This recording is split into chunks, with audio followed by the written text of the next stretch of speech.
Welcome back, friends. Thank you for joining us today. Joining myself and Lou. Hey, Lou, how are you? Very good. How are we doing this morning? Good, good. Hope we don't have any glitches today. Yeah, we had a little struggle with our first attempt at this episode, but so I'm looking forward to this. I got teased a little bit when we tried it yesterday. Yeah, and the reason Lou is saying this is yesterday we had some glitches and we had to reschedule, and I had built this verse up so much, these two verses that are coming up, that Lou is excited to get started. Very much so, yes. So just so you know, as I was saying yesterday, that these verses really intrigued me a lot as I was studying them, and will probably intrigue you also. But in order to get your maximum benefit from this, you really should look at verse 26 and verse 27. And I believe that is episode 49 and episode 49. If you could go back to episode 49, you'd be fine. And then today's is episode 50, which is verses 27 and 28. And the reason it's important is that you should understand the concept of yajna. Yajna in the Gita is a fire worship that is symbolic of what we all do. And I don't want to go through the whole thing again because we spent a lot of time discussing this in verse 26. Yeah, and so I don't want to do that again. Yep. Sorry? Episode 49. Episode 49 and 50. Yep. Episode 49. So, but the key is that in this symbolic thing, there's a fire. This much you should remember is, and everybody in the community comes and puts whatever they can into it, whether it's butter or flour or wheat, anything that will burn. And when they put it, nobody counts to say who put how much, but when you put the offering into the fire shoots up. And that is known as the appreciation by the recipient of what the offering is that the person who donated it offered to the fire. Right. And basically that suggests that all of us, we live for service and for sacrifice. And that when we offer something, it is known in Sanskrit as an ahuti. The ahuti makes the flames shoot up, which means that there's a benefit to the recipient of your seva and sacrifice, of your service and sacrifice. So all of this is saying that you should offer some service and offer some sacrifice. And that's point number one. You may say, why should I do that? What's the benefit to me? I have worked hard to accumulate this money that I have, to all these clothes that I have, all these things that I have. I don't want to do any service or sacrifice. I'm happy as is. So that's the second point, which is to say, well, by doing that, what happens? And you get peace of mind. You get peace of mind. And so why should you care if you have peace of mind or not? You care because right now you don't even know, I don't even know what it feels like to have a mind that is completely still. Yeah. One may be sitting down in one place and close your eyes and say, okay, my mind is still. No, only your body is still. I can promise you that almost all of you listening, including myself, if you sit there and close your eyes, your mind is racing into 1,000 places at one time. Those who have their mind under control, their desires under control, by doing this kind of yajna, by doing seva, service and sacrifice, they get their desires under control and their mind becomes much more controlled. So, and so what? So what happens if your mind is under control? What happens is you develop peace of mind. When your mind becomes peaceful, when you are working, whatever you're doing, by having a peaceful mind, you can concentrate better. And a quiet, peaceful mind allows you to concentrate. Therefore, you're more productive, you're more successful in whatever you do, and you therefore gain more prosperity, material and otherwise. And also, you burn your vasanas, you burn your desires.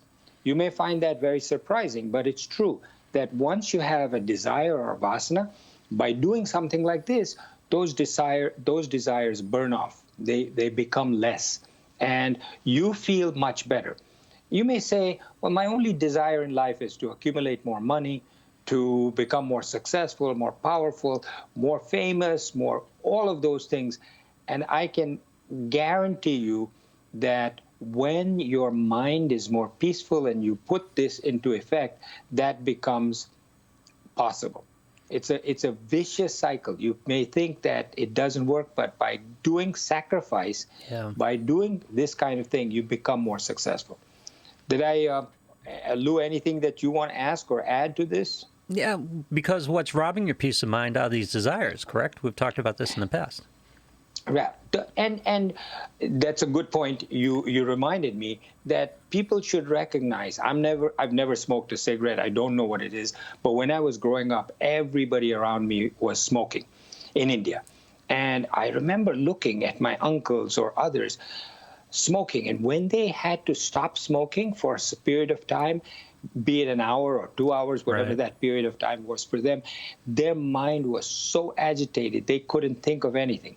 They just kept looking around, agitated, fidgeting, saying, I need a cigarette. I need a cigarette. When will this bus trip end? Or when will this train stop end when I can get my hands on a cigarette again? Right.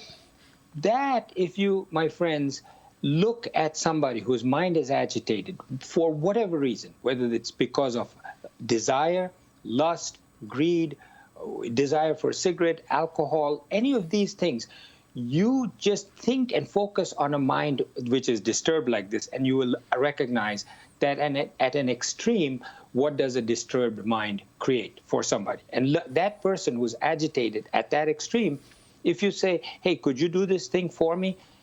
Whatever he does, if he does, is going to be a total failure because his mind isn't on it. Right. As opposed to taking the spectrum to the other side where somebody's mind is totally peaceful, you ask them to do something for you, and the result is beautiful, very powerful, very successful. Anybody looking at that person, an employer or a client or a customer, is going to say, wow, I really like dealing with this person. I like the work he does. I want him to do more work for me. So he becomes more prosperous, more successful materially and spiritually because his desires burn off. So good point, Lou. I'm glad you brought that up, that an agitated mind is not able to produce as much. Right. Anything else that you want to jog my memory for? Not at the moment. So then let's move on to verse number 27 in chapter 4. This verse really refers to one's reaction to a stimulus within the mind and intellect of the oneself. So you remember I said that anything that stimulates you, any stimulus from the world, first is received by your 5 organs of perception. Mm-hmm. Your eyes see something, your ears hear something, your nose smells something, and you say, The mind then reacts to that with a reaction, says, oh, I remember that smell. That's my favorite vegetable being cooked. Right. And then the mind immediately says, okay, let's respond to that. So what happens is, person sitting quietly in his living room chair smells something cooking that he likes. His mind says, you can't sit quietly anymore. Get up, walk over to the kitchen, puts his organs of action into place. His feet start walking towards the kitchen. The chef is no longer in the kitchen, your wife or whoever. You say, let me try some of this. You take a spoon, take a dish, put it in there and say, okay, I'm going to eat. So what has happened is the stimulus goes in, you receive the stimulus, you react to it mentally, and then your response by walking. Right. In verse 27, this verse Krishna talks about one's reaction to a stimulus within the mind and the intellect. And essentially what he's saying is that this is a subtler response and a discipline to the ones that we spoke earlier. And what we should do is the ahuti that you offer, the offering to the yajna, should be your 5 organs of perception. Doesn't mean you take your eyes out and put it in the fire. What it means is that if you are able to block yourself from looking at the stimuli or receiving those stimuli, it makes it so much easier for your mind to not be able to react to them, therefore you don't respond to them. So the verse is suggesting that anything one can do to block our senses, restrain our senses by blocking our ability to listen to stimulus that we find through knowledge, this is not good for us, we should do. And that helps us. So in the beginning, you're restraining your senses with willpower. And then at the same time, you get knowledge to say, why should I be doing this? It's important to continue to gain knowledge, to say, why exactly am I doing this? And how do I feel? Right. Because as you restrain your senses, you will develop a greater peace of mind. I think I said in episode 49 that senses cannot go completely devoid of any stimulation. You must feed it something. You can't say, I'm going to close my eyes with a bandana across my eyes and my ears, not listen to anything, not see anything. Right. One will go crazy. So what the verses say is that one should feed it, but feed it proper stimuli. Look at things that are good for you. Listen to things that are non-stimulating. Eat food that is right. And that'll come in chapter 17, as to what we should eat, what we should look at, what we should allow ourselves to get in terms of senses. But in the beginning, you use your willpower. And we don't want to keep hammering this same analogy, Lou, of the kids looking at the marshmallows. Yeah. But it's a good one. It is. Because these kids were told, if you don't eat this marshmallow when I leave the room and I come back 5 minutes later, I'll give you 2 for restraining your temptation to eat it. Right. And the same kids who were able to successfully restrain themselves from their temptation grew up, and they were videotaped 20 plus years later, and they found that those people who were able to restrain their temptations were much more successful in life in general, and happier than those who were not. And generally, these kids naturally just averted their eyes from the marshmallow. They just closed off the door of their sense organs so that they didn't start the thought process going in their minds. Exactly. Mm-hmm. So you see on the video, these little kids, one group was, as soon as the guy turned his back, was reach forward and grab the marshmallow and put it in their mouth. Yep. The second tried, but kept looking at the marshmallow again and again. The senses kept directing them to it, and then they put the marshmallow in their mouth. Right. And the third, as soon as the teacher or professor or doctor said this, they just turned their head and looked a different way and did not allow themselves to look at the marshmallow so as not to get the temptation. Right. And they were able to restrain their senses. So this verse says, first do it with willpower, but at the same time gather knowledge. And as you gather knowledge, what happens is you develop what is known as the pratyahar. Pratyahar means the ability to withstand the temptations with knowledge. As knowledge meaning, what is it that, why am I doing this? Right. And if you can logically explain to yourself that the reason I'm doing this is X, Y, Z, and you can explain to yourself why this is not good for me, you're much more successful at it.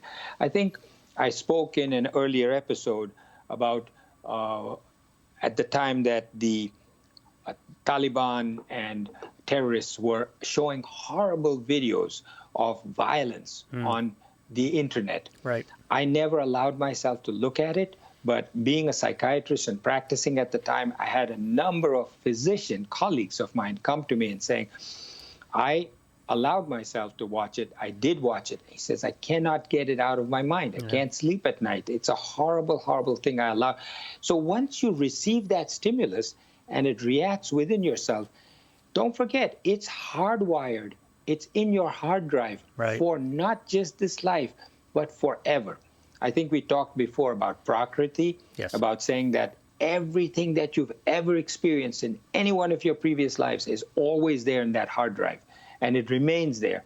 It may go down, but it can be retrieved at any moment. So this verse says, with knowledge, with a higher wisdom, you should allow yourself to know why I'm not looking at this. Withdraw your mind from various objects which are tempting to you. Make the mind understand through logic why you're doing it. And then do dharana. which is focusing your mind on a higher ideal. And once you do that and you say, that's my goal, the higher ideal is my goal, it makes it so much simpler, so much easier for you. And then automatically your mind goes to something higher. The mind can be trained, my friends, to be absolutely still. First get rid of the desires. It won't happen unless you do that. And then do meditation. You can say I'm sitting quietly, but you're actually not. No. So here, the ahuti, the offering, is the functions of the organs of perception and of action, and the kindling is ultimate self-realization. The yoga of self-control arises out of wisdom. The yoga of self-control arises out of wisdom, and wisdom of the self leads to becoming one with the self. So, friends, that was verse 27. Now comes an extremely important verse which Lou has been waiting for quite some time. Well, you've been teasing me with it for a while. It's something that I took out paper and pencil when I first heard about it, and I wrote down notes, and since then I've listened to a lot of other swamis and read a lot of other interpretations of this verse, and every time I find something new. So I would make notes, I would write things down, and I would keep reflecting on them. So here, verse 28 is one's response to the world. How do you respond once you get that stimulus? You see something, right? You smell something, you hear something, your mind says, oh, I know that, and now you're going to respond back to the world. What is one's response? There are 4 types of responses, according to verse 28. These are known as yagnyas. The first one is yagnya of wealth, in Sanskrit known as dravya yagnya, which is the most gross of all. Therefore, each one is a little bit more subtle. All of these 4 categories are of service and sacrifice in these 4 categories. The most gross is the yoga or yagnya of wealth, dravya yagnya. Dravya in the olden days in Sanskrit meant grain. Today it means wealth, cash, wealth. But we should understand that the dravya yagnya, the yagnya of wealth, which you're giving away as sacrifice, that's one's response back to the world, it can be wealth in terms of cash, can be money, can be service, can be your talents, can be your time. All of this, you're giving away your talent, you're giving away your time. The second is a yagnya of austerity, which is known as tapo yagnya, tapa. The austerity is physical. So physical work, etc., for somebody that you care for, somebody is asking for help. And the third yagnya is yagnya of yoga. Yoga is not physical yoga like sitting in, like what we know, wearing Lululemon workout outfits and going to a yoga studio. But this is emotion and intellect, the yagnya of offering yoga, the ability to unite through emotion and intellect. And the last yagna is yagna of self-knowledge, which is the most subtle. The grossest was the yagna of wealth. Higher than that has the yagna of austerity. Higher than that is the yagna of yoga. And the highest is the yagna of self-knowledge, which is knowledge of the self. So let's take the first one, which is dravya yagna. Dravya, as I said, literally means grains or wealth. And the ahuti you're offering is your own wealth. Whether it be your talent, whether it be your time, whether it be money, you're giving it to something. Right. And the recipient, his wealth increases. There's a beggar on the street, he's got no money, right, and you're passing by and you say, I want to give response back. I see something, I see the reaction in my mind, I'm going to give him X many rupees or X many dollars. What has happened is you're that many rupees short in your pocket, but he's that many rupees wealthier. So his kindling of his wealth in his pocket is higher than yours. Right. So this yagna is meant to get rid of the stubborn stain in your vessel, which is greed, using your wealth. Let me repeat that. If you have a vessel that you want to wash, right? You're camping outside, or you're living in the Himalayas, and you got dirt on the inside of your vessel that you use to drink water. Mm-hmm. You can just put it in the running river with water, and the soft dirt will come right out. You don't need to do anything else other than just use your hand. Right. But assume that you have a stain that's hard to get rid of. You've got to use something that scrubs it. A scrubber, a steel wool, right. Ajax, Comet, whatever. What they're saying is that wealth and its greed for wealth is your stain in your mind that prevents you from getting peace of mind. Yeah. The greed prevents you from getting peaceful. So the Gita says, Kam, Krodh, Lobh are the three gateways to hell. Kam means lust, craving, desire. Krodh means anger. Lobh means greed. These three are the three gateways to hell. What is hell? Hell doesn't mean a physical location like has burning fires and Satan with horns and a trident. Hell means constant agitation of the mind. Yeah. And what they're saying is that when you have greed, when you have lust, when you have desire, when you have anger, that agitation is so great that you will not be able to be peaceful. Those are the three gateways to that hell of constant mental agitation. Right. When you have no desires, no lust, no craving, no anger towards anybody, just pure love, and no greed, because you're donating, you're sacrificing, you feel peaceful, and no longer are you in hell. So to overcome lobh, greed, is dan. Dan is charity or donation, sharing with others. At a body level, at a physical level, just donating food or cash or money is fine.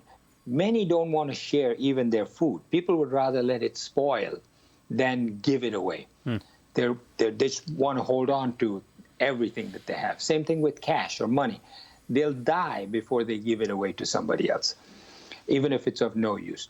So, contrary to one's personal thinking, charity and dan is supposed to be the way to be able to rid yourself of this stubborn stain of greed in your system.